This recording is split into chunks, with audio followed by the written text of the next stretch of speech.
Know when you're ready. Okay, welcome to those of you here and online to the November version of Green Infrastructure, Climate, and Cities.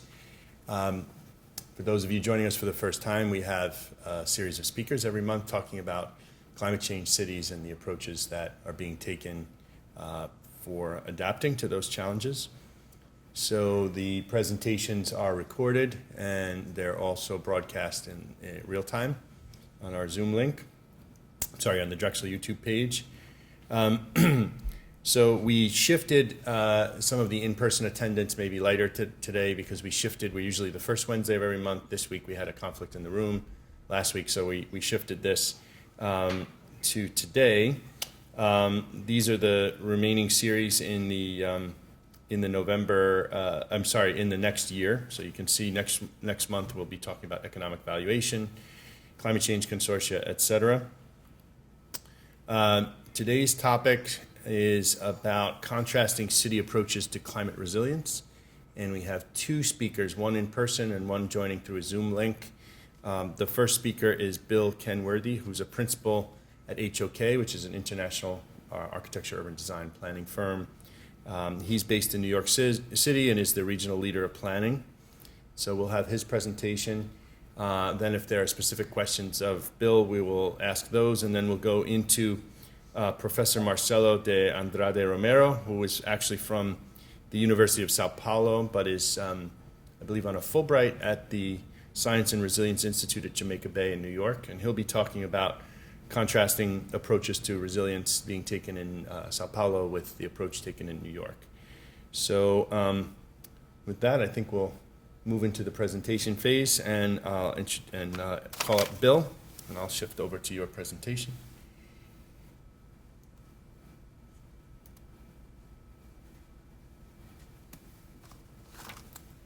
Great, thank you. So I got into working on resilient design through years of working on waterfronts within the Northeast. It really was a natural lead into the post-Sandy work that happened in the New York City region. So what I'm going to talk to you today is about lessons learned in resiliency, both through the Sandy affected region as well as later work that was done nationally with the Rockefeller Foundation, other things we've learned around the country about issues related to resiliency and design. So as many of you know, Superstorm Sandy hit in 2012 and created a significant event in New York, creating large-scale flooding, power outages, as well as significant fire at Breezy Point, and caused 42 deaths, many of which occurred in Staten Island. The lesson learned from that event and the many high water events that have happened over the last 60 years is that these events are occurring more frequently. Of those major 10 events that have come close to breaching close to what Sandy has, they've all happened within the last 50 years. And Sandy certainly did exceed that high-level mark of getting into the New York City subways. And it's a challenge that really does prove the issues related to sea level rise for some of our northern cities. Now, this is flooding related to the harbor. If high tide had occurred at Long Island Sound at the same time, we'd have radically different impacts on the city. We'd have lost Hunts Point food distribution with several days of food in New York City, as well as potentially LaGuardia Airport, one of the largest commuter airports in the country, which we're currently working on the retrofit at HOK to create a resilient new airport complex raised much higher than the base flood elevation, also incorporating air train and other mass transit opportunities to help deliver less of a carbon footprint on an airport today that's not connected by mass transit except for buses. Now, the tragedy of Sandy extended well beyond the city itself. This is the Ocean Grove Pier in New Jersey right before it collapsed in the storm, during the storm. The understanding of how these more powerful storms are starting to affect us, as well as taking on the projections of what sea level rise will do to the Northeast, is an important part of the story and what we need to begin to think about going forward. Many of us have seen maps like this before. It looks at both the historic data for sea level rise and what we think the future is going to be.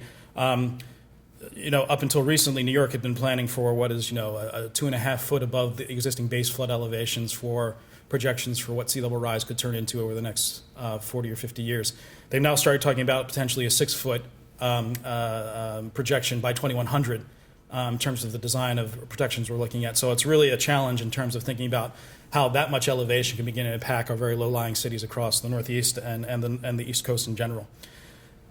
And it's not just a challenge for the Northeast, looking at the projections for how the coastal megaregions around the country will grow, especially when you look at Florida, now the third largest state in the union, and how people are moving towards the coast, and understanding how both cities will have to contend with this issue of sea level rise, as well as the growth of populations that are occurring as their urban areas increase.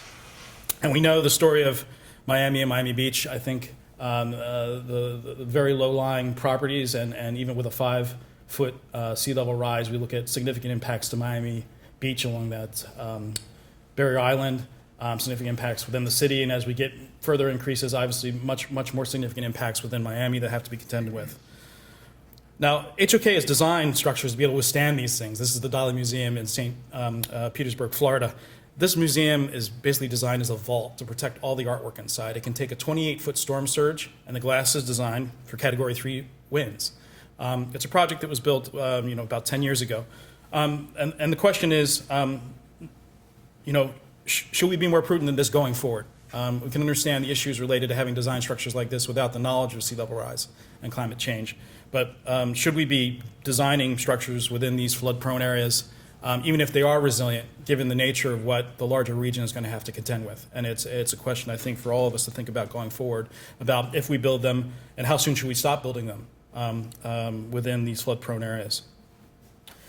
Now, the history of urbanization of the waterfronts really goes back to a lot of environmental acts in the country, and the taking what were highly polluted waterways in a lot of cases and started to clean them up with the Clean Water Act and the Water Quality Acts, which were really also spurred on by the reinvention of the waterfronts, largely by the Festival Marketplaces and the Rouse Corporation at Faneuil Hall in Boston and the South Street Seaport.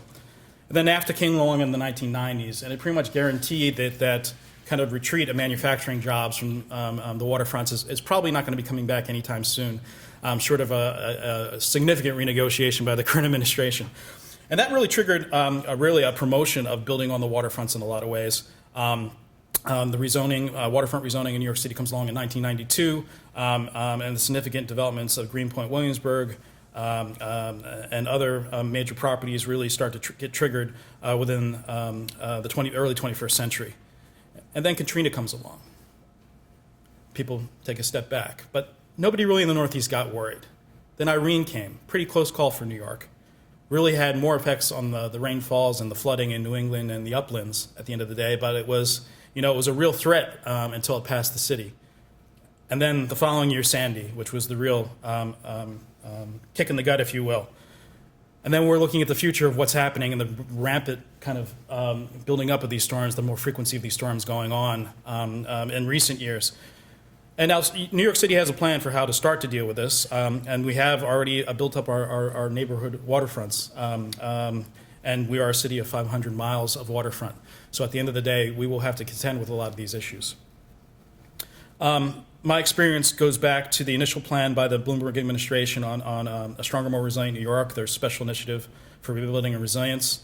And then subsequently after that, dealing with the governor's plan for New York Rising for Lower Manhattan and Red Hook. Simultaneously working as a finalist in the HUD Rebuild by Design competition and thinking through how commercial areas and making them more resilient can be a part of rebuilding neighborhoods and helping them recover more quickly. And then ultimately experience with 100 Resilient Cities and the National Resilient Academies, kind of as a baseline for resiliency work that I've done and lessons learned, and then carrying on to other work with the city subsequently, which I'll talk about. Now, that initial work with the city, really, those initial updates after Sandy was about getting the flood maps correct. The flood maps that dated from 1983, and a lot of areas that flooded were much different than what the 100-year floodplain was mapped at the time, that base flood elevation.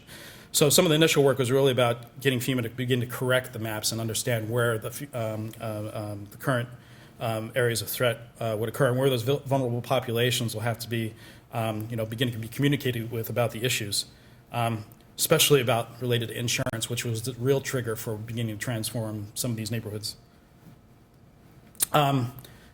We organized the initiatives for all the different communities we're dealing with, the 5 hardest hit communities, into coastal protection, critical buildings, critical infrastructure, and then community and economic recovery, because you just don't want to rebuild. You want to rebuild better, and you want to rebuild in a way that allows for those communities to thrive at the end of the day. And a lot of the initiatives, the early action items we created with the Bloomberg administration were organized around primarily the coastal protections to enable those neighborhoods to come back, and then those economic development conditions and protecting those critical structures and infrastructures so that if another storm would hit, we would be better protected at the end of the day. One of those initiatives was Seaport City, which is effectively creating something like a Battery Park City that's on the west side of Manhattan, that infill along the Pier Line, along the east side. And the idea of creating reclaimed land built up at a higher elevation, creating additional real estate that begins to pay for the protections at the end of the day. Now, there's significant challenges with this, and there's been feasibility analysis been done since then on this study, which gets into the implementation at the federal level that would have to occur both from the environmental laws and other contentions. But we believe that this is something that should be considered going forward as we get into more extreme projections of what sea level rise could be, because otherwise you end up having a wall at the end of the edge of the city, which is, again, the issues of values of real estate, issues of connections of community. In certain low-lying areas, we need to start to think about more out-of-the-box thinking about how we might begin to approach how we protect ourselves, especially in the higher density areas of America. There's going to be certain solutions that apply to lower-lying areas that are lower density, and then obviously when the value is there and the cost-benefit analysis can be proven, we need to start talking about what more robust solutions there might be. And speaking of kind of the other side of the coin, the kind of lower density Staten Island, looking at how we talked about the improvements to the then at the time initially proposed Army Corps protections to create better elevation, higher elevation, and also to integrate them into the beachscape, as well as understanding how the Blue Belt, which is kind of the unpiped stormwater network, works along the eastern shore of Staten Island, which created a lot of the flooding that got trapped and actually hurt a lot of people and killed several people in Staten Island. So how to understand how to make those systems better perform. And this idea that the protections the Army Corps is planning could also be part of a public, new public spaces that could enhance the quality of these environments on a good day, but also provide protection against the worst on a bad day. And it's really about that balancing between how you design a protection that feels like it's part of the urban environment and part of the spaces and the amenities you want to create for your communities, because it's only on those few days a year that you need these systems to really begin to stop the water.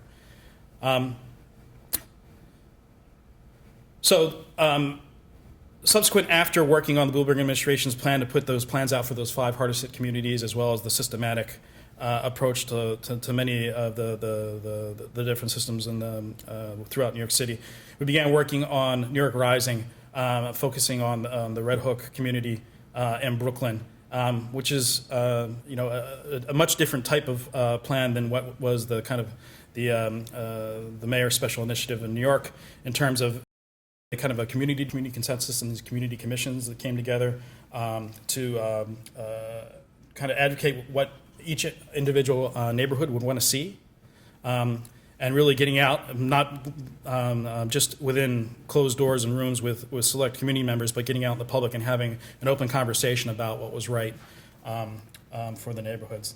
And the crafting of a very specific set of projects and principles that community wanted to see going forward. Ranging from the ambitious to be, more carbon neutral, to just the more day-to-day about making sure we're enhancing public waterfront access, maintaining that maritime capacity and character of the community that they have, and then making sure that the budgets are set for designing protective infrastructure for the community, and addressing both employment needs for the vulnerable populations, make sure that there's a balance in terms of how employment is distributed amongst everybody, more social justice types of issues, as well as the policy issues related to addressing flood insurance, which was one of the big drivers that was affecting folks at the time post-Sandy about rebuilding and how they would be able to recreate their neighborhoods. Again, this wasn't just a New York City story. The amount of commercial impact within the floodplains across New Jersey and New York is significant. We're looking at hundreds of millions of square feet across the region, thousands of businesses, billions of dollars worth of annual sales. And this was really kind of the impetus, not to mention the jobs, the impetus for us to begin to think as part of the finalists for the Rebuild by Design competition, ideas behind the Commercial Corridors Initiative. Short of a larger regional protection for the Northeast or New York City, how can we begin to help communities by protecting their main streets, their main commercial areas, so that should an event occur, there were ways to be able to come back stronger, places to go within the communities themselves, to get information, to get products that they might need to help rebuild, and also begin to heal those neighborhoods. And we focused on not only the small business resiliency programs with our partner HRNA Advisors was a big part of, but also the physical, typological environments of the inner city, the post-industrial city of Red Hook, Brooklyn, Asbury Park, being part of kind of the Jersey Shore condition and the boardwalks, and Beach 116th Street and the Rockaways, which is the Barrier Island type condition. We're going to focus on Red Hook today. Red Hook is located on the New York Harbor, just across from Governor's Island. It's got a mix of both the historic industrial building stock that's been converted to the most, for the most part. Brand new large retail anchors like IKEA, which in Foresight built up to a story off the ground on columns with parking underneath it, so they weren't impacted by the floods. In fact, they were one of the businesses that people could come to post-Sandy to be able to get information, to be able to get food, and begin the healing process for that community. Large cruise ship operations, as well as kind of the neighborhood street of Van Brunt Street, with many of those small mom and pop shops occurring. Now, very low-lying area. Mostly this is an area that was created with fill over time, and you can see the amount of inundation that occurred during the event at Sandy. In some cases, up to 6 feet along Van Brunt Street. So the approach we brought was really about looking at those commercial properties and trying to understand, what needed to be done in terms of thinking about protecting them and allowing them to come back, this kind of layered approach.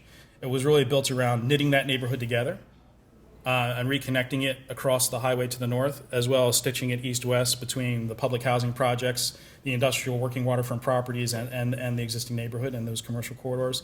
And a story about placemaking over time that could, in a more ambitious vision that we created during Rebuild by Design, protect with an integrated flood protection system that would weave not only the coastal line, but also weave within the neighborhood and the parks, and in some cases cut more water-dependent properties out because of the needs that they had related to elevation. Subsequent to that, we worked on the implementation and feasibility study for that particular project with the EDC, and the funding that was available was $100 million. And looking at ideas about how to begin to deploy that throughout the neighborhood, whether it was these fixed systems, whether it was elevated bikeways, dealing with park spaces that have bigger dimension that you can deal with those elevations, raising streets in some cases, and in some cases putting walls in the water as needed. And then deployable protections, because again, you don't want to build a wall around your neighborhood. You're going to have streets that are going to operate, you're going to have pathways and parks in some cases that you're going to want to have vehicles be able to access. So the idea of having as much fixed infrastructure as you can that is also an amenity to the community, and then have these deployable protections begin to infill those gaps that are needed on the worst days. And whether that's floodgates or deployable flood logs, these were some of the things were studied during that feasibility study. And understanding the real issues related to floodplain over time. I mean, we were looking at a 10-foot elevation for the future base flood elevation, which was very significant related to the existing streets, as you can see. So not always something that wants to be solved by a wall either. The idea of how you begin to feather a community into some of these protections and where you put it in relationship to that condition in the public realm is a really big, important part of the conversation with the community and how we think about deploying those systems. Now, ultimately, the feasibility of the protections and the funding we had at the time only allowed us to look at some smaller projects that would protect along Beard Street on the lower part of the drawing, raising a portion of that street and a portion of Atlantic Basin where the cruise terminal operations are, because of the funding and the cost-benefit analysis that was done associated with that. So the future of thinking about how we're going to protect this part of the city is going to require more radical thinking about the assets that are here, as well as funding mechanisms that we could create. More out-of-the-box thinking, like Seaport City, maybe not Seaport City for Brooklyn, but what's the other way we can think about opportunities here? Since then, the governor's office has announced thinking about relocating the container port, which is just to the north of here. And there may be ideas in that type of movement of a big infrastructure and thinking about how real estate plays might be able to start to fund what more robust infrastructures might be needed over time for these communities. And I mentioned that since then, the work in resiliency really hadn't focused solely on flooding. I mean, we've worked with partners of the Rockefeller Foundation on resiliency issues across communities and different municipalities across the country, whether it's stormwater issues and runoff in Iowa from agricultural areas and flooding associated with adjacent urban areas, wildfires and hazardous materials issues in Texas, and how those communities begin to cope with some of that. Beyond hurricanes in Florida, but also a major sinkhole issue associated with the geology there. So they're both getting issues related to the oceans coming up and also the land collapsing. And then even in Alaska, having to contend with conversations around having new shorelines that are open up to shipping that were never there before because the ice cap is melted, and not having a Coast Guard station along the northern border. And also how those tribal communities in Canada or in Alaska beginning to deal with issues related to sea level rise and moving their traditional ancestral homes, like really deep-rooted issues related to community, having to have conversations about what that means and how we begin to transcend and begin to reinforce civilization and think about what it means to be adaptable in place and maybe even in some cases as we need to retreat. So currently tied to those issues related to thinking beyond what coastal situations are contending with, working with the city of Hartford on a pretty economically downtrodden city on this new transit hub that they're building, which is also taking down the current highway system that kind of cuts off the city from the west, and trying to rebuild the fabric that would connect the downtown to some of these kind of lower income areas of the city. And this idea of using the open spaces that sit over the highways and the new rail network to begin to knit together the city fabric that was kind of cut off by this huge viaduct that slices 84 that slices off the city from the west and even comes around to the north and cuts a lot of the city off. And then that a longer term project for the massive 94 cutting off the city from the water. This project for the Capitol Gateway was really the first step in that kind of mitigation of those highway networks within the city. They've also got an underground creek system which creates some flooding, but the idea here is really about creating, an economic stability to the city and thinking about how resiliency in the longer term might relate to more transit-oriented development and a vision for the city that is better connected. The new location for the train station is got the red hatch on here, and you see some of these new connections which all sit over the new highway network and the new rail network that will connect through this part of the city, and how the city gets stitched together and reinforced again within this 100-acre parcel to help build back community and also make connections for communities that were cut off for a long time. So in a nutshell, these are some of the lessons we learned over time through these different projects. Certainly identifying the vulnerable neighborhoods and the populations and assets is an important piece of the puzzle, and understanding what you're trying to protect. You have to engage those populations because ultimately they're the ones going to have to live with what you do at the end of the day. And those conversations are really important. Even if ultimately they decide to move, I think just education on what's happening and why is an important step. And there's certain parts of the country that hasn't happened until recently, if it's happening at all now in some cases. Defining what those specific potential threats are over time, the hazards and chronic problems. Assessing the building and critical infrastructure for those threats, and evaluating potential financial and physical impacts. And the benefit cost analysis, as I mentioned, is an important part of that story for what you're buying and what you're getting back and protecting at the end of the day. A clear set of design principles that guide the efforts and measure your success. Exploring partnerships and funding opportunities. And a lot of these resiliency projects, although I probably didn't mention it in the talk, do deal with kind of multi-layered partnerships and the ability to get different funding partners to be able to help leverage assets, because there's a lot of alignment between the private and the public marketplace, institutions, and the opportunities that are out there. And it's a lot of money to have to spend, so being able to work together is really an important part of having to implement these projects. When necessary, reviewing and amending the existing regulatory constraints, a la what I mentioned at Seaport City. and always trying to prepare a multi-layered approach. We can't just depend on one wall. We have to depend on multi-layers of protection, ultimately at all scales of development, to begin to think about how resiliency works, because as we learned in New Orleans, that one layer of protection failed. Now they're focusing a lot of their energy into stormwater and their open space systems, and those are really important lessons to learn of how we think about our cities going forward. You have to articulate a unique and memorable vision no matter what you do, because that's what gets people excited about what you're trying to create, and then you have to find a way to implement it and find a way to get it done in a way that makes sense from a phasing and a funding standpoint. So those are my lessons learned to date.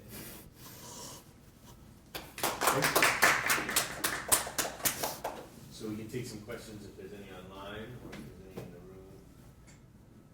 Okay. So I'm really interested in the stakeholder engagement part of this, partly because it hasn't been going so well in my township. Mm-hmm.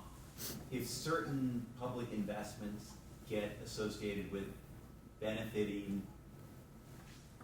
people in certain areas, but not sort of the general population, have you encountered that where sort of there's friction created over kind of unequal need for and therefore unequal benefit from different mitigation measures?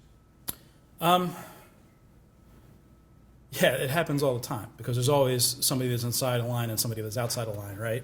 And different communities are getting different funding based on, what kind of assets are there.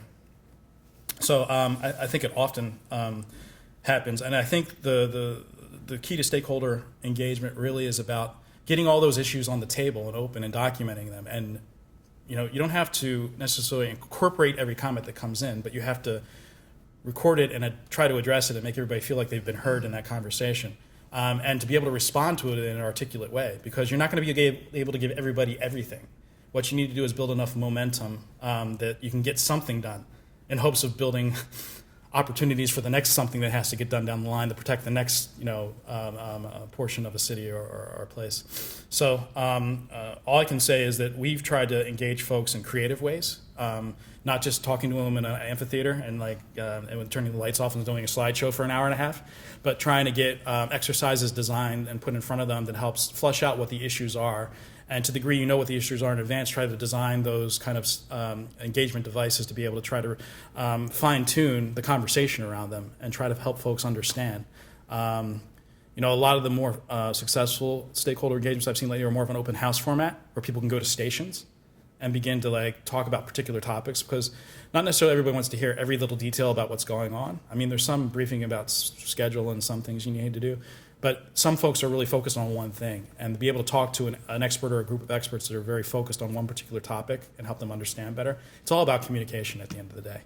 Whether you can do everything everybody wants or just a little piece, being heard and documented sometimes is enough just to keep that conversation going and keep them engaged. I have a question. I noticed one of your slides, I think was the one, the Seaport example. Uh-huh. You mentioned that some of the real estate is what's paying for the protection. And I know that's certainly been the case in Brooklyn Bridge Park, and lots of other places. And I also noticed in the end, none of the lessons learned really had to do with retreat, right? They were all ways of figuring out these types of, enabling. In other words, you get the fancy hotel, they're willing to invest in the infrastructure improvements, and then you get the protection as a result of. So it's like one. And I just wonder, that obviously would work in a big, cannot fail city like New York, yeah, or Philly or other places. But what about some of these places where maybe you don't have the real estate market to be able to attract the funding that would be required to produce the investment? I mean, do you see that as a, just sort of visioning forward 20, 30 years, are we going to see heavily protected urban centers, historic urban centers, because of the historic investment there, and sort of a gradual retreat from the areas in between them, because simply you cannot afford to sort of enable protective measures to happen in those places? Or have you encountered in some of the cities you worked in, places where even in the city, the investors just won't come in? Well, even in New York City, there's buyout programs for certain areas, like the low-lying areas around the Blue Belt system in Staten Island and some areas around Broad Channel. There are buyout programs in New York, but the line was set early on. We will not retreat from the waterfront. We're going to be back better and stronger. There are communities that are going to have to deal with this, and I'm thinking about one particular project in Austin, Texas I know about, where a very vulnerable population. It also turns out most of the floodplains are filled with the most vulnerable populations ultimately at the end of the day that have built their communities there. Austin is actually relocating an entire community, and it's associated with both an economic development and a jobs program at the end of the day. So the challenges for them was really like, I've lived in my home for so many years, why I have to, I know my neighbor, so they're actually taking almost an entire community and basically relocating to a different part of the city, tied with an economic benefits program. I think, depending on the amount of sea level rise we're talking about at the end of the day, because I think there's lots of short-term solutions many big cities can do, but even big cities are going to have to contend with this issue longer term.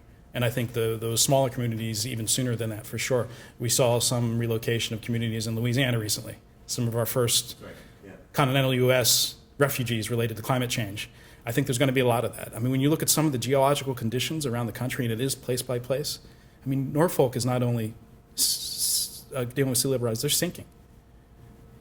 And they don't have a density that's going to necessarily allow them to, unless, they've got some walls around some portions of the city.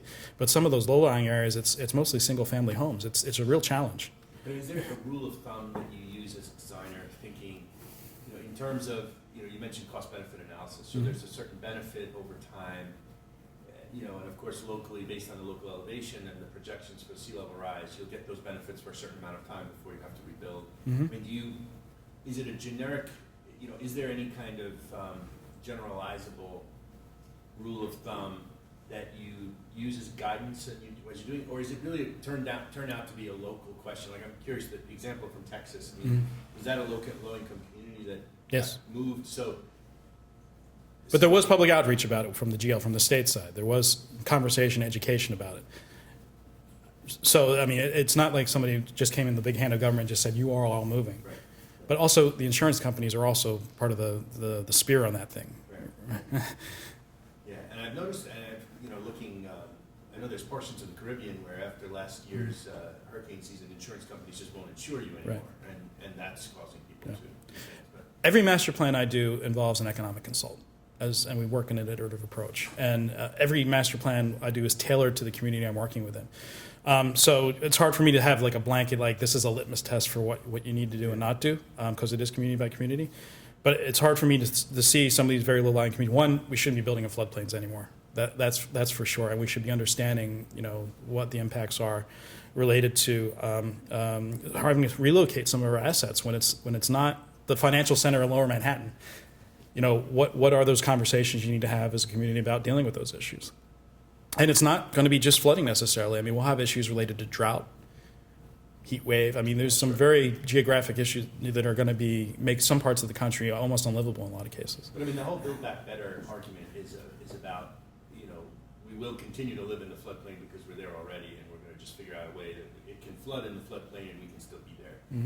And that, that just strikes me as a position that we have available to us because of other things that have to do with the city and Absolutely. the desires of the city. And then in places where you don't have those other things going on, then retreat essentially we give up to the floodplain, right? And we retreat.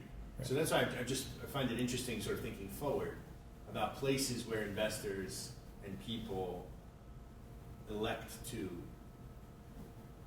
protect. Those Right. places will have adaptation strategies that involve living, sort of coexisting with floods.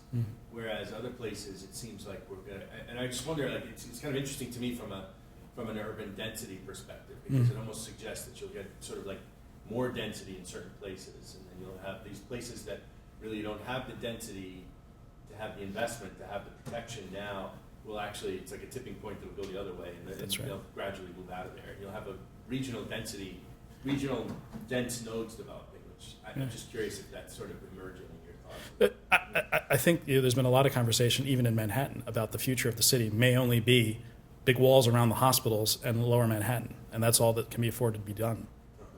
And we still have hundreds of miles of coastline that are going to be exposed, unfortunately. I mean, this is, and then again, what are we talking in terms of timeline too? I mean, are we talking about the next 50 years, the next 100 years? There's hundreds of feet of sea level rise through our geologic time, right? So what are we really contending with? I mean, we hear the stories of the lost city of Atlantis. I mean, I don't want to be that kind of pessimistic about the situation we're in, but I think we have to start to think regionally for sure, and that we have to make smart decisions at the planning level for all our communities. And I think that it requires smart people thinking about what the real threats are ultimately, and making sure we're making the right investments down the road. Unfortunately, if I had all the answers, I'd Thank you. Are there any questions online? Okay, so maybe we'll transition to the next speaker. Great. And then have some additional conversation afterwards. Great. Thank you.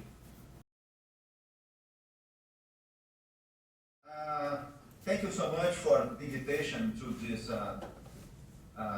brief presentation about the city of São Paulo and the problems that we are facing in our country. I am architect in urban planning and professor of the University of São Paulo, and now I am working on Science and Resilience Institute at Jamaica Bay in Brooklyn College, invited by Fulbright program. So thank you so much for the invitation. This is a brief background about myself. I did my master's degree in post-occupancy evaluation, then a PhD in energy conservation, and a postdoc crossing energy conservation with post-occupancy evaluation. But the turning point of my career was in 1995 when I started coordination graduation course about environmental management in the city of São Paulo. It was very nice, a very nice opportunity for me, because in that time I had opportunity to write with other colleagues 4 books, these 4 books about environmental management in the city of São Paulo. And we had the opportunity to write the São Paulo Sustainable Master Plan until 2040. This plan is going on. And now I am visiting a scholar at Brooklyn College. Well, I'd like to show this picture because the resilience etymology and origin of this word is you change a shape of something. And if the shape needs to return to the original position. This is the original concept of resilience, and it's been applied in psychology and in physics and architecture and urban planning. But in fact, in urban planning, we don't have to return, in fact, to the original position. We have to go further. So you are talking about beyond resilience. Of course we're talking about resilience, but applying in urban planning, we're talking about beyond resilience, because we don't need to return to the original position in the normal condition. We have to go further. We have to move. Actually, we are talking about resilience is structural, and we go in after each stress condition, we become the city better and better in terms of housing, in terms of flooding, energy, water, sewage, and training people, and other issues. We have to become better and better and better. Yes, this is the resilience concept applied to architecture and urban planning.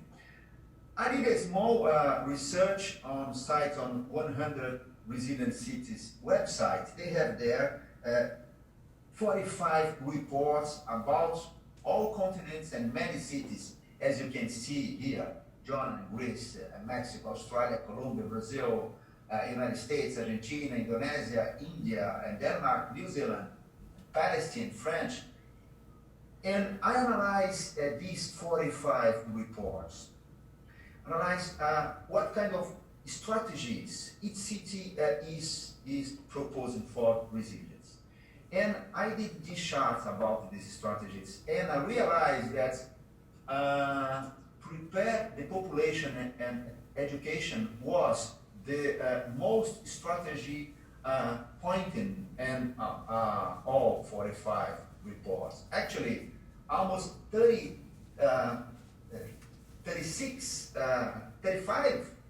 cities prepare the population and education as a very important strategy for resilience inside the cities. And I'm doing this in this research center in Jamaica Bay. So it's very important. It's very important strategy as well. Okay, now an urban overview about São Paulo. São Paulo was founded in 1554 by Jesuit priests, and they created a school and a church to prepare Indians to teach Christians for the Indians, and the city was growing since then. And this is a picture of 19th century, the beginning of 19th century. This is the same address now at 2018. You can see the difference of the picture. This is also in the 16th century, and today this is a river inside the city of São Paulo in the 19th century. And today, São Paulo this is another picture of other river in the city, and today during the day and today during the night. São Paulo is located in the state of São Paulo, in the southwest of the country, and São Paulo city is here. This is the city of São Paulo, and this is the red is the metropolitan region of São Paulo. The city of São Paulo is the richest city in the whole country. This metropolitan region is the richest and largest metropolitan region in the whole country. So in this region, and this metropolitan region lives in 10% of the total Brazil population. It means in 0.01% of the Brazil surface live 10% of Brazil population. It is a so dense city, much more than New York City, as I show you later. We have 39 counties in the metropolitan region. It's 39 cities. It's like a big megalopolis with more than 21 million people living together.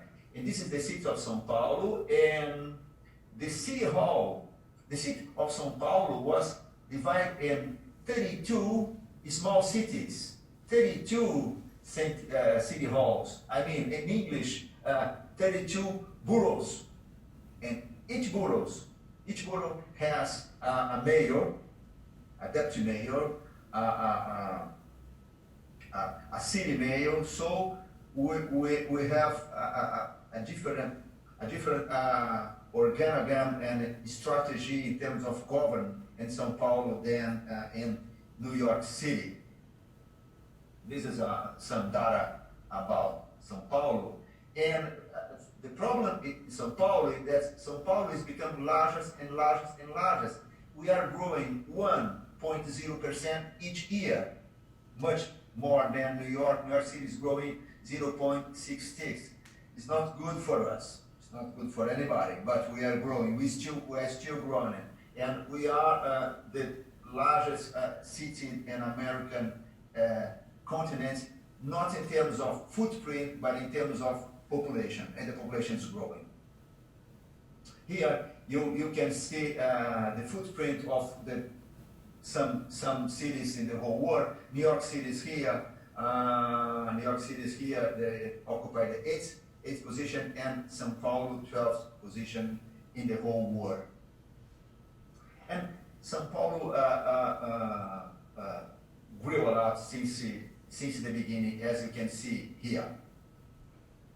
But there was a great growth between the 30 to the 60, because São Paulo received a lot of immigrants from Spain, Italy, and Greek, like New York. Also, we receive from Japan and Portugal, but and this time we receive more from Spain, Italy, and Greek. That's the reason, because São Paulo had a great growth between the 30s and the 60s, and São São Paulo is still growing until today.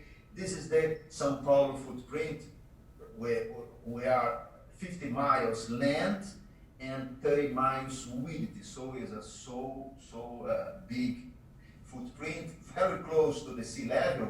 But São Paulo is in a plateau, 7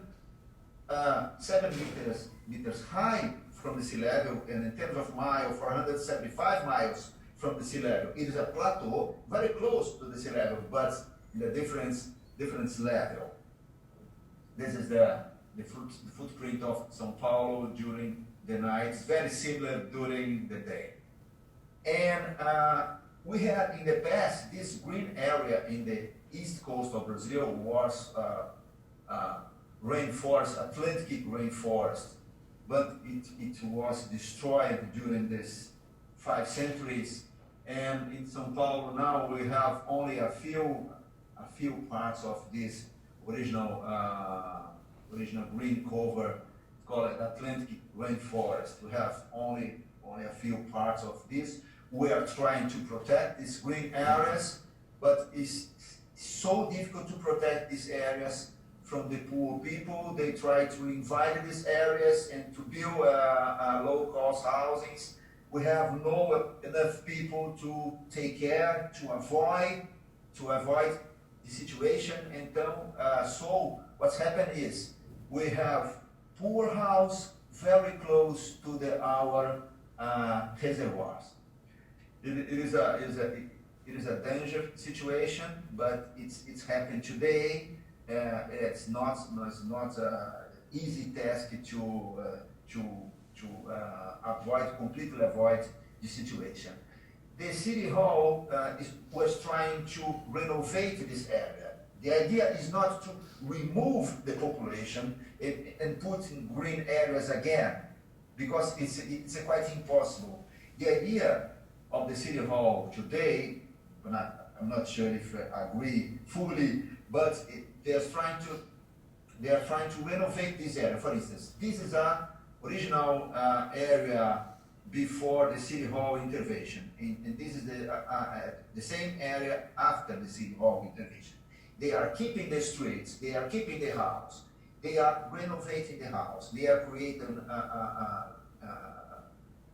new streets, and they are creating recreation area, parks area, and this. Okay, the image is very good, but we have a lot of area to renovate with this strategy. It's a very, very big challenge for the São Paulo City Hall, because these people are living very close to our water water reservoir. Okay, a mobility overview. What's going on in São Paulo today? We have comparing São Paulo with New York in the city, almost 9 million cars, 14,000 buses, and 64 subway stations, and 46 train stations. New York has less cars than São Paulo, less buses. You have more subway stations, so you have more people using subway stations than us, a little bit more than us and São Paulo. This is our data. And the city can't grow to the north and can't grow to the south, because this is a protected green area in the north, and we have a protected green area in the south. So the city can grow only in the northeast and northwest. And there is a pendulum movement from the east to the São Paulo downtown area, and from the west to the São Paulo downtown area. Every day, the people can leave. The people who works in the São Paulo downtown area or cross to São Paulo downtown area, they have to take a bus or take a train or take a tram from east and west to São Paulo downtown. So this is the most important mobility area or line in São Paulo City today. As you can see in this picture, the strong red lines, it means strong movement every day. It's a pendular movement every day. And unfortunately, the people used to spend almost 2 hours going back from their houses to the job in the São Paulo downtown area. Everybody spend this time. So what the people are trying to do, the people are trying to live close to their jobs in order to save more time, but it's not easy in many cases, because if you don't have enough money to live close to your job, you have to live outside the city, so you for sure will spend almost 2 hours going back every day. This happened with a very significant part of the population. And the city, and we receive water from 8 systems around the São Paulo metropolitan region, but we had a very strong dry season in 2014 and 2015, a very strong dry season. We had to reduce the water consumption in the city, and we had to use the water from the dead volume of our big reservoirs. This is the minimum level of pumping water, and we have two more levels down this minimum level. So we had to put extra pumps to get water from these below levels in order to use in the city, and we reduced 20% of the use of the water in the city, and we reduced 56% of the water in our big reservoirs. The population saved water a lot during the day, in off time, in the industry, and as well. But now they are trying to increase. They are trying to increase 2 more reservoirs in São Paulo, and they are in the few years we will have almost 90 cubic meters of water per second in order to solve these problems with dry seasons in the city of São Paulo. Well, flooding, we have flooding because if it rains more than we can deal. We have this kind of situation. We had the situation in April this year, and in São Paulo, it's happened. It's not every day, not every year, but it's happened. And what is the strategy used by City Hall? They are constructing big rainy reservoirs in the city, around the city, some open, some closed. This is an example of open big water reservoir. This is another example. So the big water reservoir will receive rainwater during the rain, and then slowly they put this water out slowly after the rain, of course.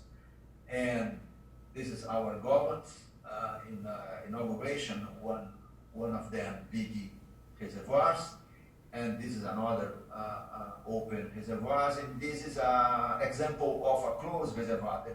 This is the construction, and after the construction of the reservoirs.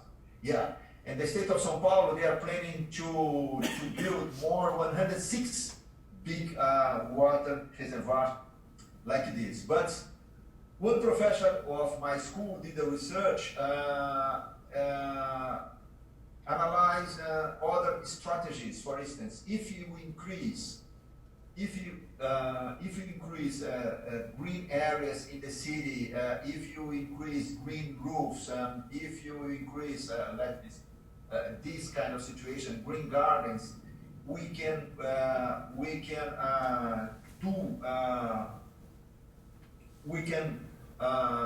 do another strategy and cheaper than the government strategy. For instance, he calculates this. The City Hall intends to construction 108 new big water reservoirs, and they probably will spend $40 million for 8 reservoirs. If you decide to construction another strategies as green more open areas, green roofs, and greens gardens in the streets, you spend $80 million. So the government's solution, we spend $163,000 for cubic meters, and in this case, with the professional calculation, we spend 70. So much less money for the same cubic meters of water. This is a kind of solution. Energy approach. We use in Brazil 6 times less than energy than the United States per capita, because here you have heating system and air conditioning in the whole buildings. In Brazil, we don't use air conditioning in the whole buildings, and we don't have heating system in the winter. We need heating system in the winter, but we don't use. And this is the reason. Another reason, probably the industry. So you spend 6 times more energy, electrical energy per capita than in Brazil. But if you have a dry season in Brazil, we have less electrical energy, because 75% of our electrical energy comes from hydraulic events. So we need rain. If you have no rain, we have no energy. So, and São Paulo is the most consumption city in the whole country in terms of energy. São Paulo is also this most CO2 emission city in the whole country. Also, the city which consumes more natural gas in the whole country, more oil, and the government's solution is to increase and green period is a very nice period with a lot of rain. Okay, so the price is the same. But in yellow, yellow period, if you have less rain, so the government will increase the price of each kilowatt hour and 100%. And red period, if you have no rain, the government will increase the price of kilowatt hour almost 200%. This is the government solution. But we have other solutions. Of course, we can save a lot of energy in our building. We can save energy in building design. We can save energy in our construction, in housing, in house buildings, and in industrial buildings. And we can do more. But we have energy code for buildings in order to save energy, but it is not mandatory. You use if you want to use. It is mandatory only for public buildings. But our proposition is to transform this regulation in a mandatory regulation for all buildings. You can save a lot of energy. You are using 42% of our electric energy in Brazil. We use it inside the buildings. So we can save a lot of energy in our buildings. In terms of solid waste, we have 351 trucks every day in the city to collect and sort the waste. It is a lot. the city hall divided the city in two parts, and two big companies taking part of its kind of collection. The most part of our waste is organic, and then dry waste another. The problem is we don't have a recycle collecting mandatory. It is not mandatory. You recycle if you want. Even though the recycle is increased in the residential sector, it is not mandatory in some policy. It is not good, like New York.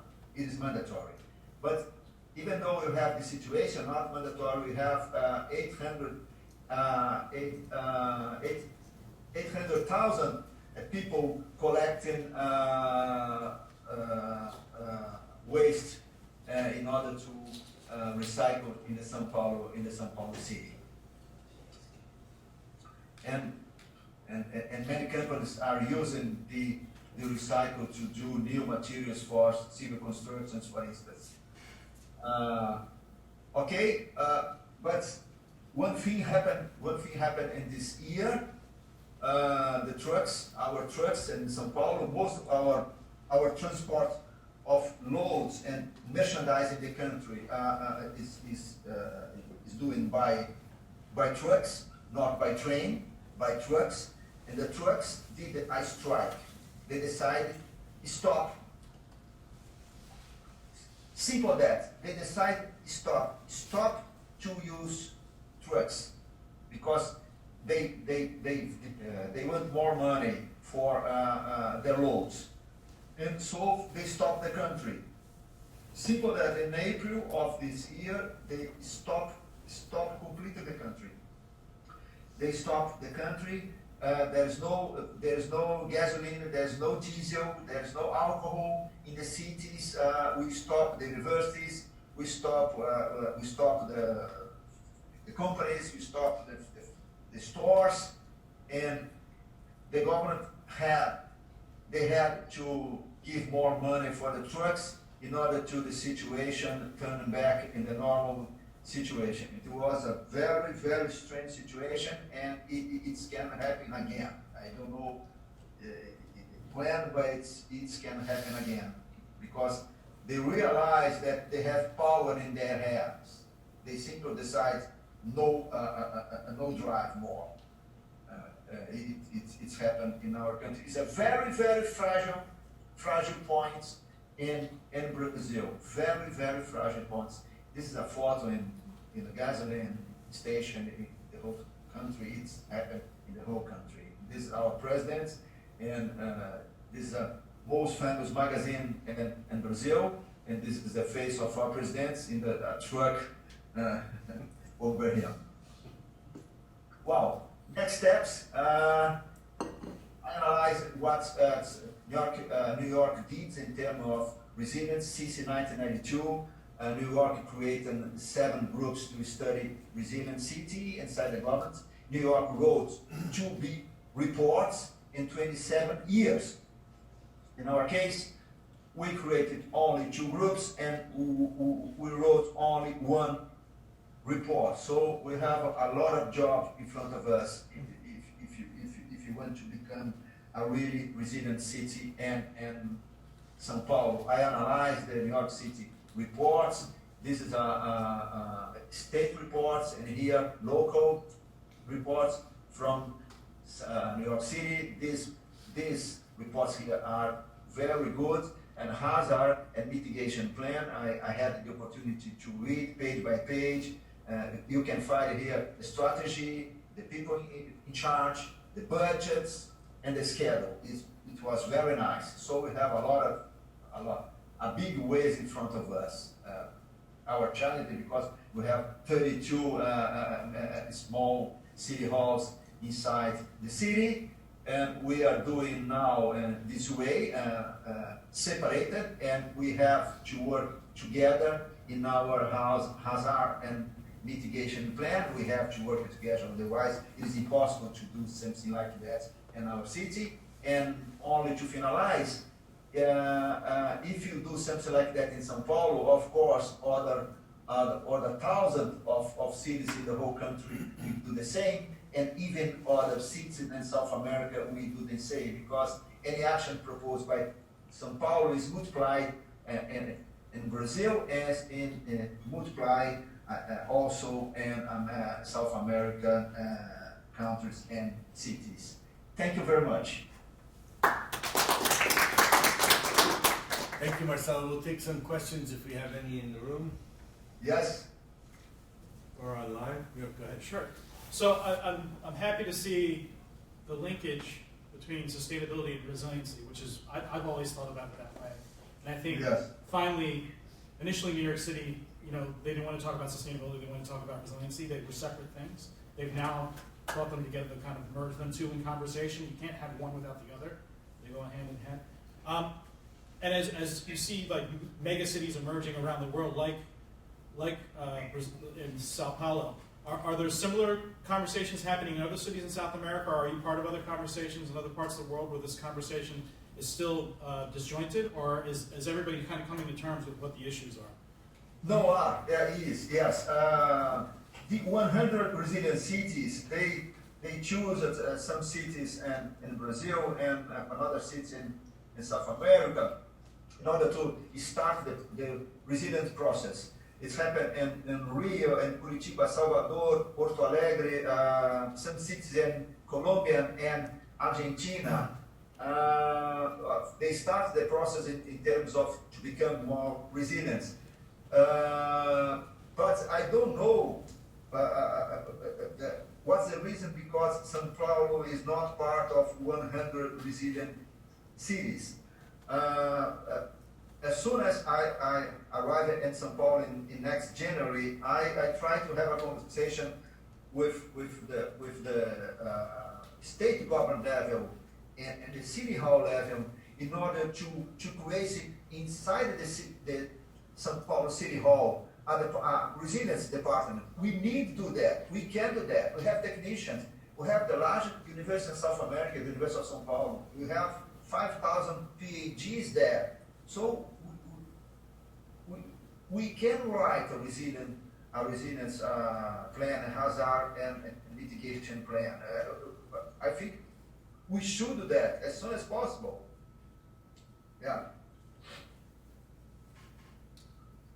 So I have a question. I mean, on the one hand, you gave some really interesting statistics about what I would call resilience already at work. Like, for example, you mentioned that during the drought, the city was able to achieve a 20% reduction in water consumption.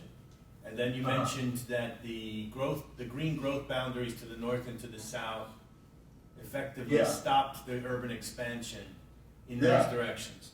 And then you mentioned these municipal studies, I guess, that showed that a decentralized approach to greening the city could be more cost effective for flood control than a centralized approach.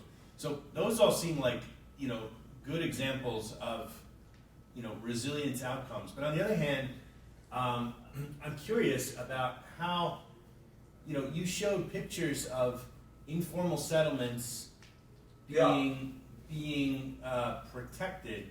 Yeah. And you mentioned that there were a lot of these informal settlements. So I'm just wondering, connecting to the previous presentation, what's the impetus for this? Where's the money coming from to pay for these types of measures? It's not. Is it the real estate sector? I mean, you obviously have had a lot of growth. But No, it's not the real estate. The money comes from the government. Yes. But this is a very interesting question. It is possible the real estate sector have an interest in this kind of strategy. It is possible.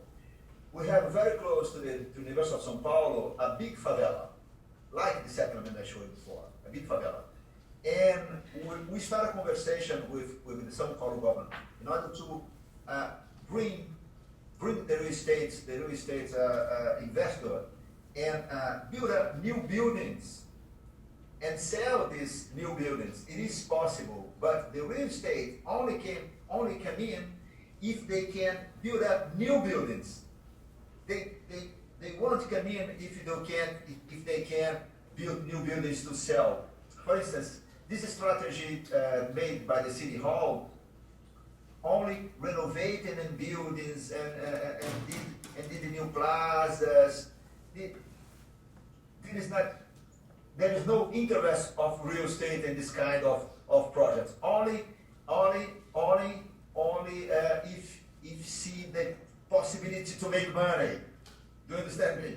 But, I mean, can they make money redeveloping the center? I mean, because if you have these growth boundaries on two sides that are constraining Yes. the growth, so Yes, it is true. And São Paulo downtown, the real estate, they have a lot of interest because they are buying very old buildings, they are renovating this building, retrofitting this building, and and they are making money in the São Paulo downtown area. It is true, it is happening in São Paulo downtown area, but it is not happening in the border of the city, in the poor areas close to the reservoir, unfortunately.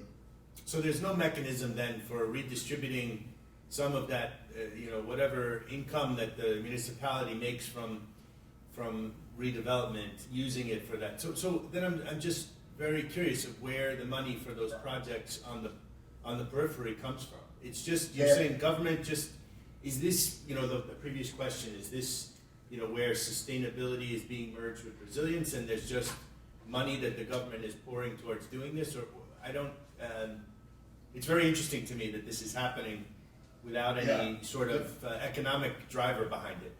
I see. In this part of the city, we have very poor settlements. The money comes only from the municipality and the state government. It's too difficult to convince the private sector to put money in these places. Do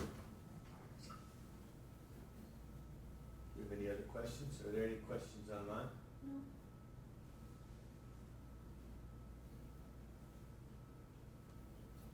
So I'll just ask one final question. So, I mean, do you see,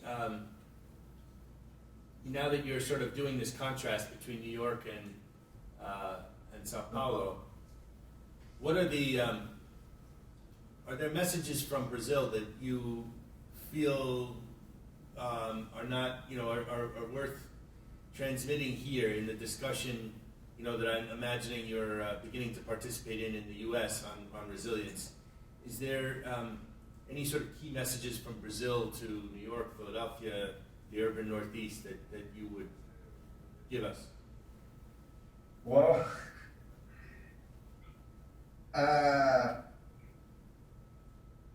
It's a difficult question, but I just, but on the one hand, your presentation showed that the scale of the problems in Sao Paulo are so much bigger. But on the other hand, I mean, I'm struck by these. This growth boundary worked very well. I mean, it seems that almost if you put growth boundaries on the other sides, you could, this centuries of expansion could be slowed down to the point where the inside of the city is then renewed. It just seems like there's some interesting lessons here. Professor, I think the most important thing that I understand here in my short time in New York and the United States, the first one is that you have to have a plan. You have to have a plan, a right plan. You have to have a plan with the people in charge for each action, with budget, with the origin of the budget, with schedule. We have to do that. And the city of New York did that. You have a plan. This is the first challenge. It's happened here. It doesn't happen in São Paulo until today. I hopefully it happens now. It happens in São Paulo. But it doesn't happen. But you have a plan. First, this is the first big challenge. And New York City did this whole lesson. But I think the second one is to put this plan going on. You need a lot of money In the case of New York City, I saw many strategies, but I'm not sure if the city will receive these funds from the federal government, from the state government, from the municipality.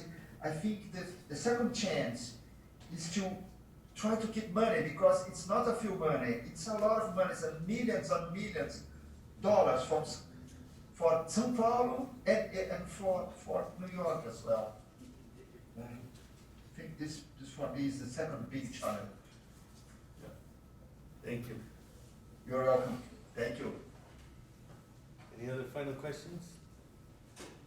Okay, well, thank you, Marcelo, very much for your Thank you so talk. much. Thanks so much. Thank Okay. you. Bye bye. Bye-bye.